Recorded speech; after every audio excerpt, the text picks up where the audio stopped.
Ate Ana, sabi naman po doon sa mga waiters na mag-alala nilang pagkain ng doctors. Meron pa po tayong 17 minutes para ma-ready po yung foods.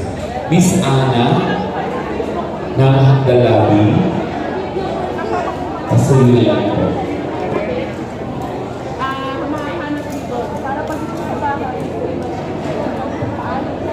Walang paa. Yan, very good.